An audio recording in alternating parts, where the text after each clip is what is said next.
The Psychology of Fear, Propaganda, and Social Control. Fear, a primal human emotion, is a potent tool for social control. Throughout history, those in power have exploited fear to manipulate populations, suppress dissent, and consolidate their authority.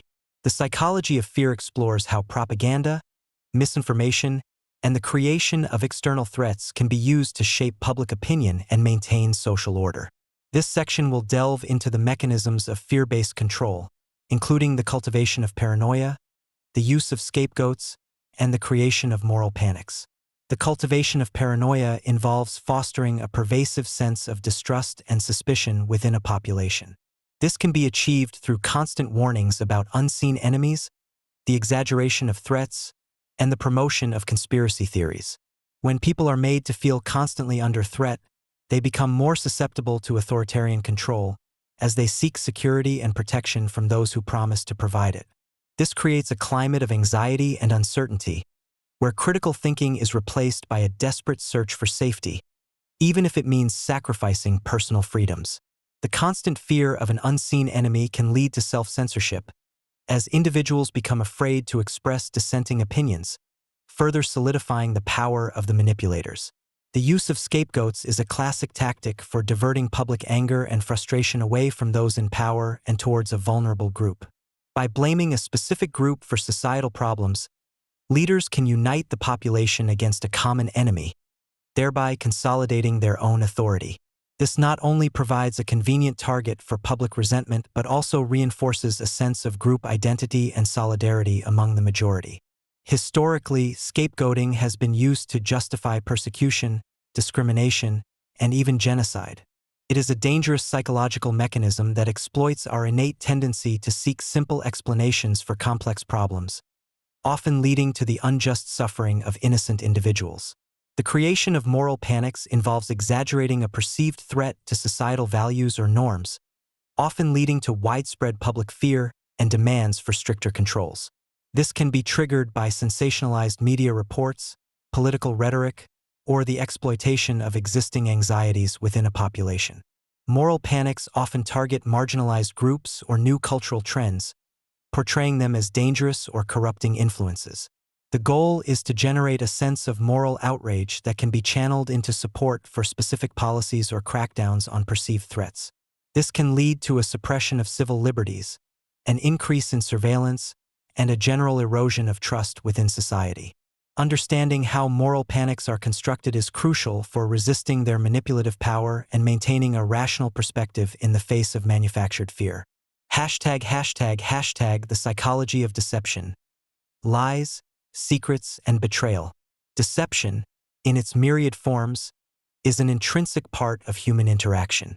From the white lies we tell to spare feelings to the elaborate schemes of con artists, the psychology of deception explores the motivations behind dishonesty, the methods used to mislead, and the impact on those who are deceived. This section will delve into the various facets of deception, including self-deception, the art of persuasion, and the consequences of betrayal. Self-deception, perhaps the most insidious form of dishonesty, involves convincing ourselves of beliefs that are not true, often to protect our ego or maintain a positive self-image. This can manifest as denying our own flaws, rationalizing unethical behavior, or believing in comforting illusions despite contradictory evidence. While self-deception can offer temporary psychological comfort, it ultimately hinders personal growth and can lead to a distorted perception of reality. It can also make us more susceptible to external manipulation, as our own internal biases make us less likely to question information that confirms our existing beliefs. Understanding our own capacity for self-deception is the first step towards greater self-awareness and a more honest engagement with the world. The art of persuasion, while not inherently dark, can be wielded for manipulative purposes. This involves using psychological principles to influence others' attitudes and behaviors, often without their conscious awareness. Techniques include framing, presenting information in a way that highlights certain aspects and downplays others, reciprocity, creating a sense of obligation by offering a small favor, and social proof, convincing people to conform by showing that others are doing it.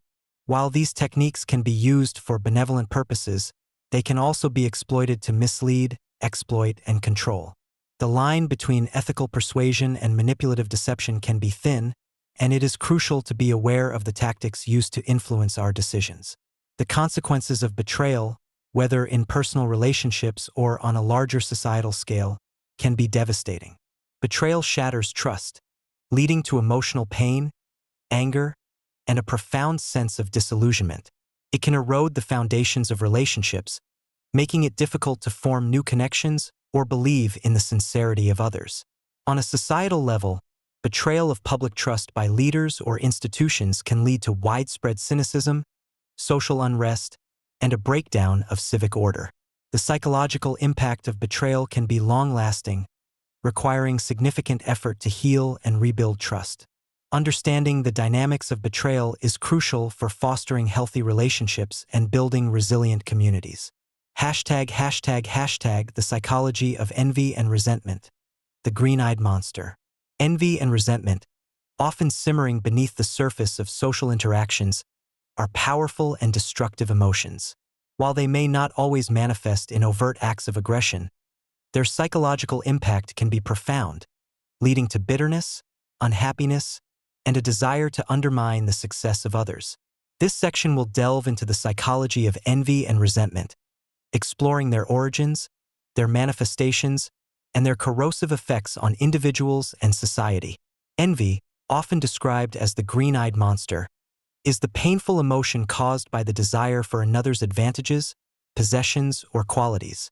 It is distinct from jealousy, which involves the fear of losing something one already possesses.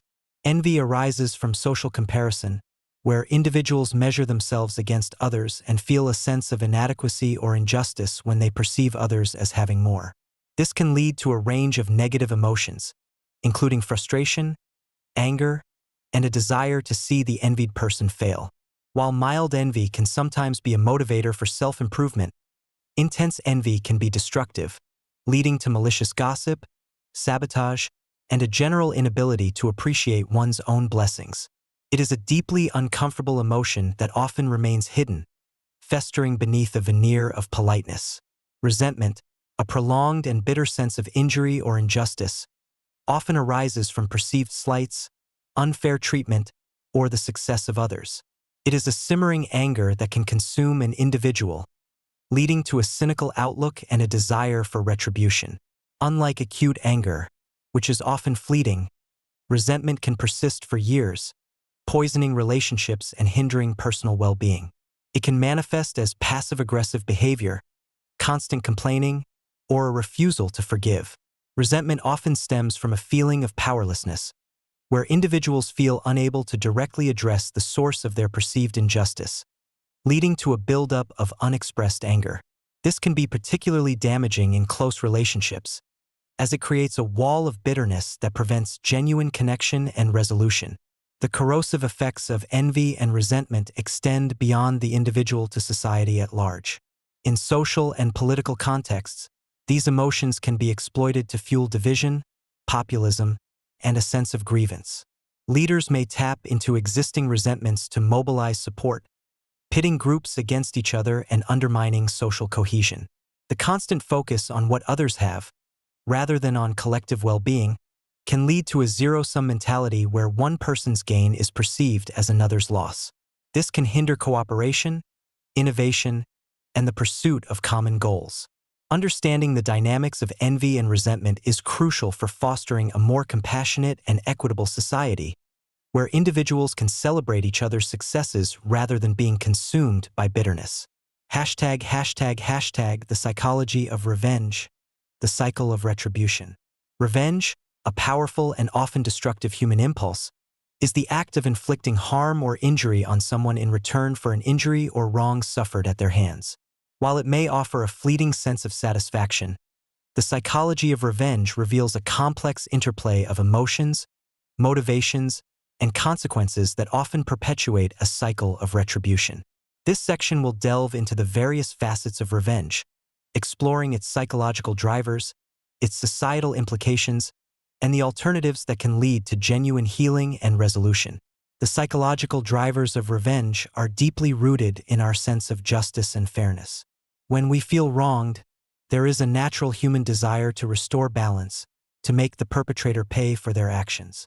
This can be driven by anger, a desire for vindication, or a need to reassert control after feeling powerless.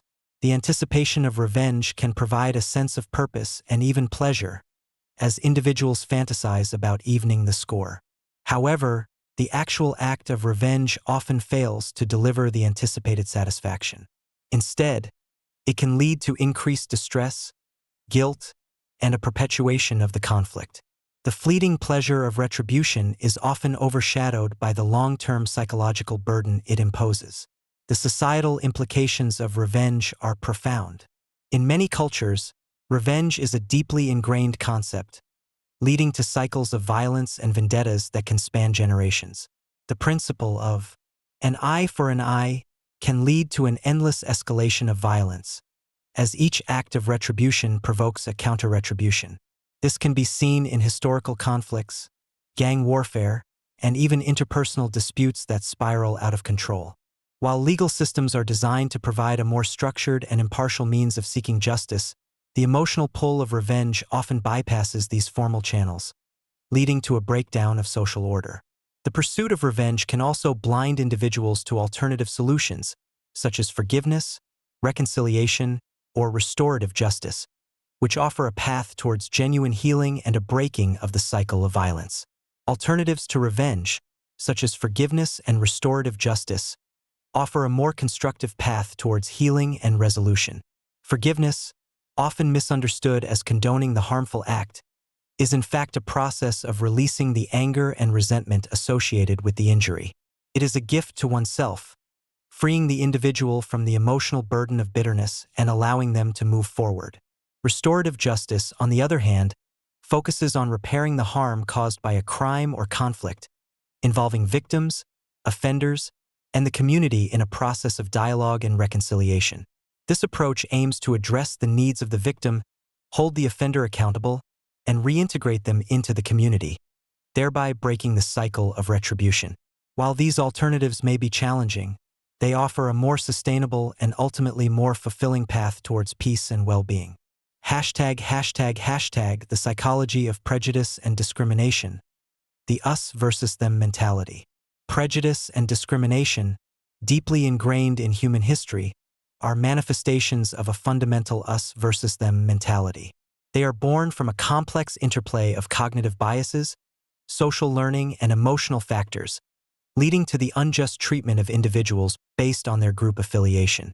This section will explore the psychological underpinnings of prejudice and discrimination, including the role of stereotypes, in-group favoritism, and the impact of social identity. Stereotypes, oversimplified and often negative generalizations about groups of people, are a fundamental building block of prejudice. They allow us to categorize and make quick judgments about others, but often at the cost of accuracy and fairness. Stereotypes can be based on race, ethnicity, gender, religion, sexual orientation, or any other group characteristic. Once formed, they are remarkably resistant to change, even in the face of contradictory evidence. This is because stereotypes often serve a cognitive function, simplifying a complex world, and an emotional function, allowing us to feel superior or justify our own biases. The danger of stereotypes lies in their ability to dehumanize, reducing individuals to caricatures and obscuring their unique qualities and experiences.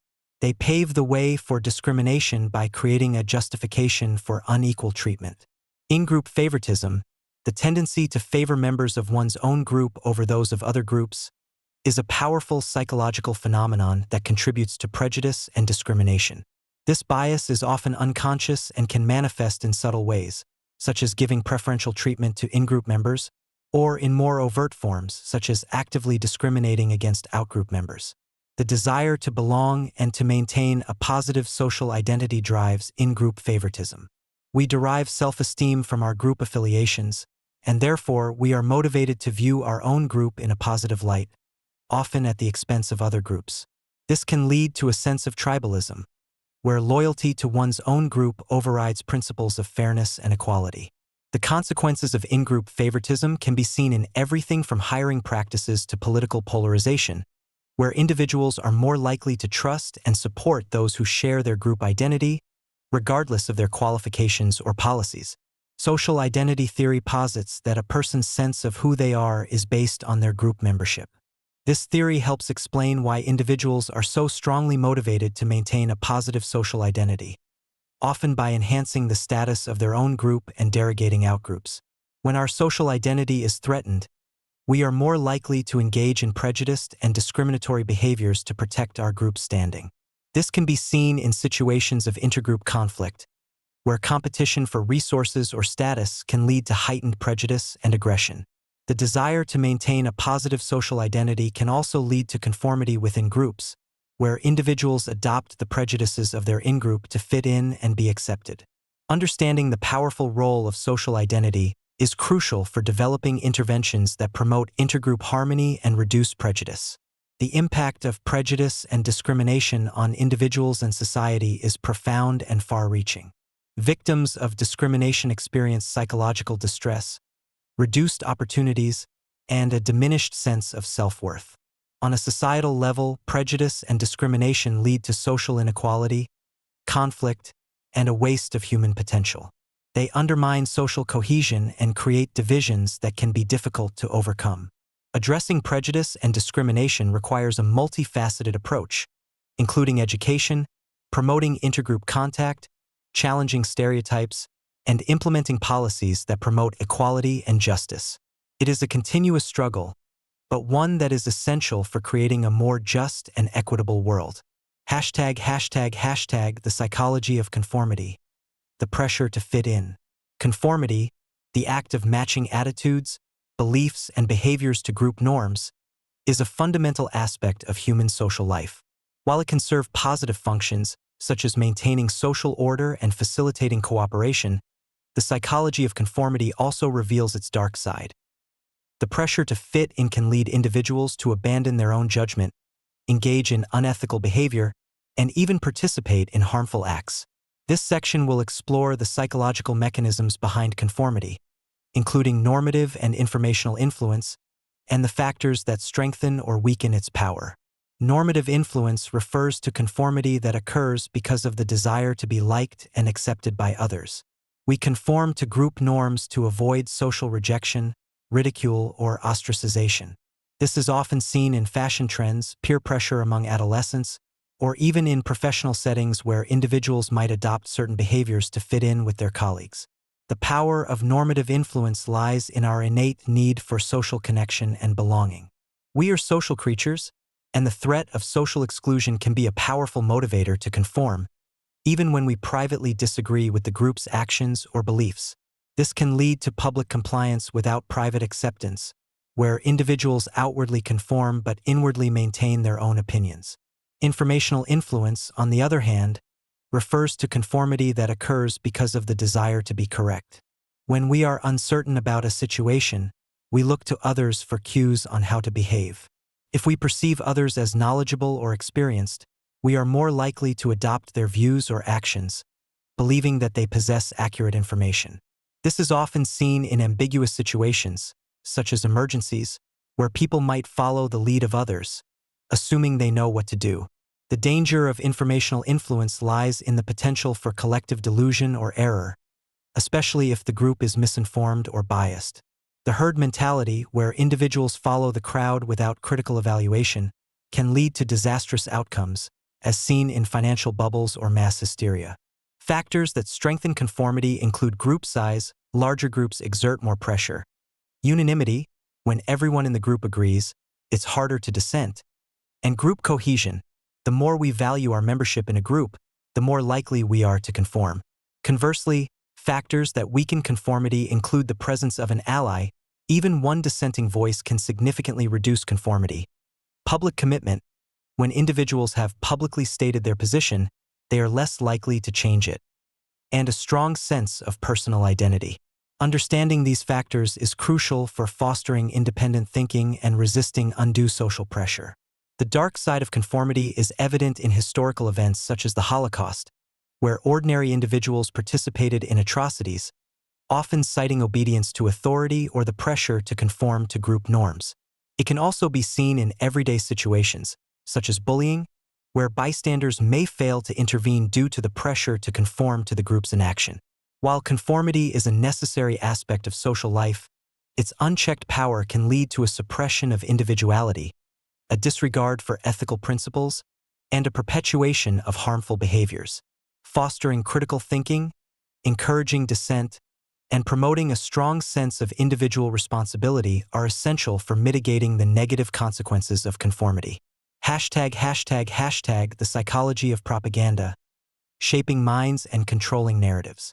Propaganda, a systematic effort to manipulate public perceptions and behaviors, is a powerful tool for social and political control.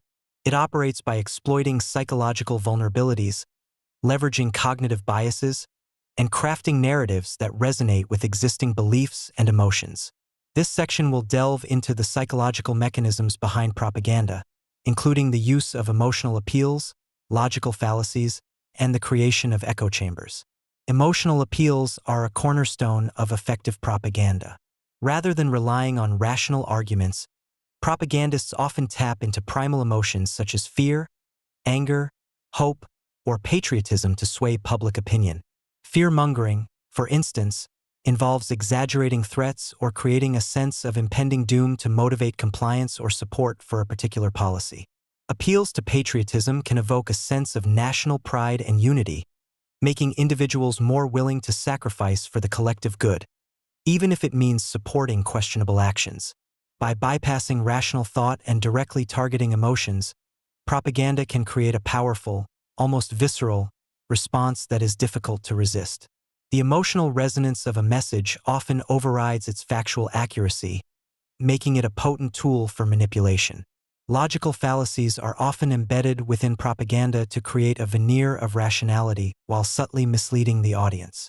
These include ad hominem attacks, attacking the person rather than the argument, strawman arguments, misrepresenting an opponent's position to make it easier to refute, and false dilemmas, presenting only two options when more exist.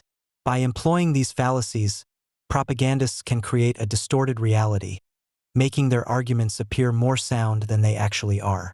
The average person, often lacking formal training in logic, may not recognize these fallacies, making them susceptible to the deceptive reasoning.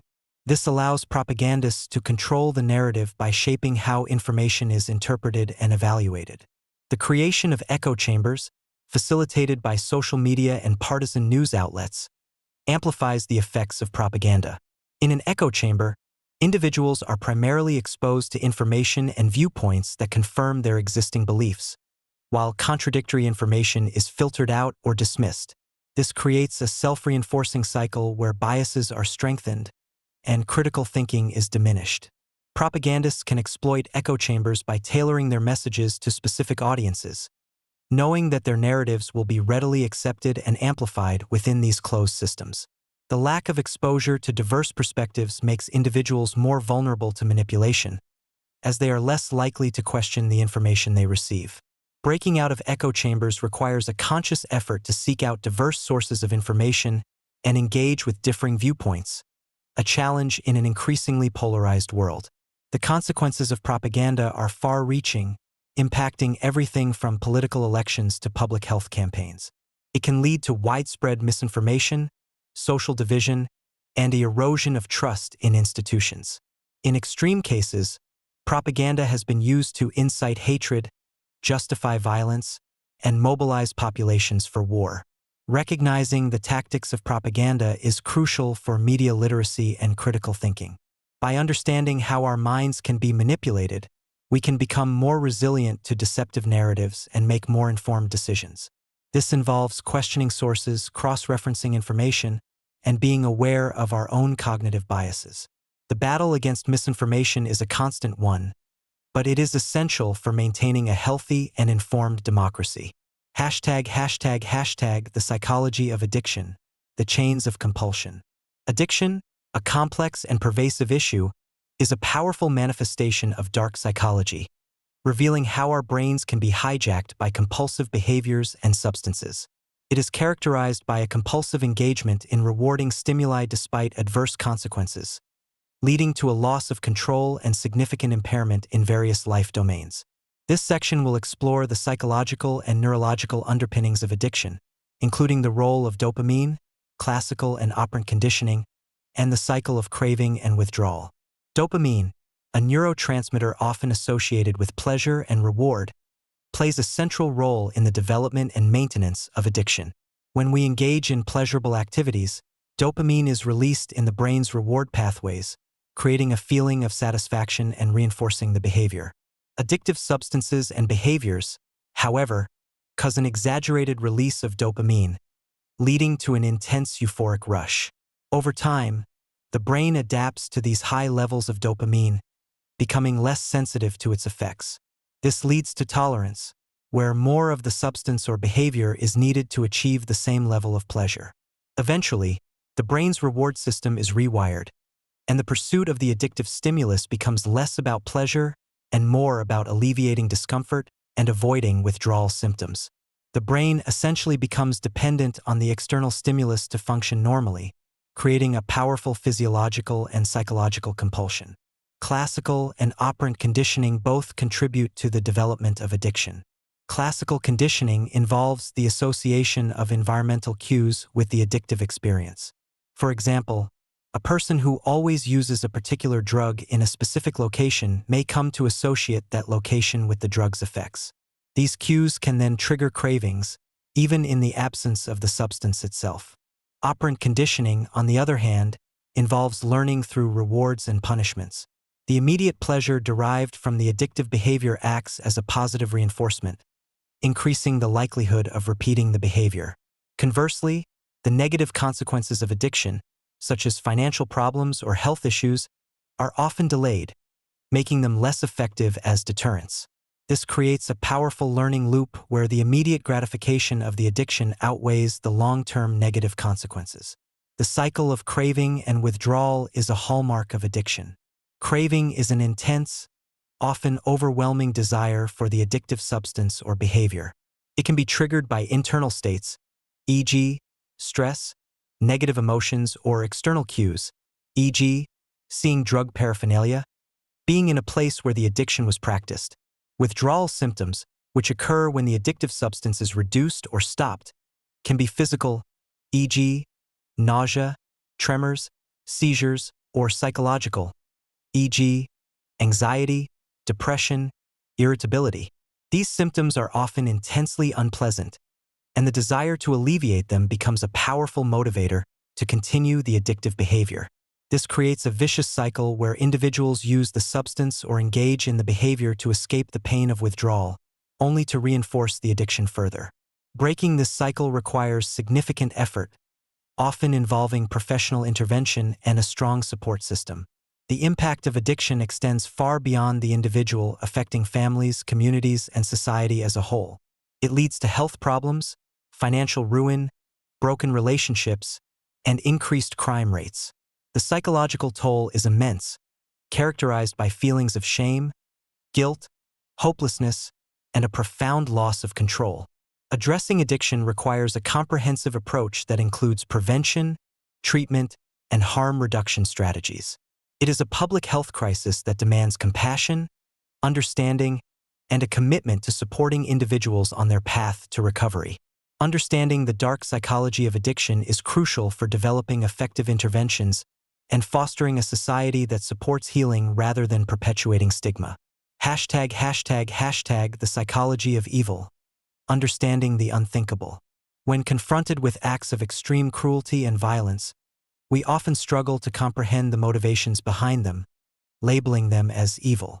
The psychology of evil seeks to understand the factors that contribute to such behaviors, moving beyond simplistic notions of inherent badness to explore the complex interplay of individual predispositions, situational pressures, and ideological justifications. This section will delve into the psychological perspectives on evil, including the banality of evil, the role of moral disengagement, and the continuum of destruction.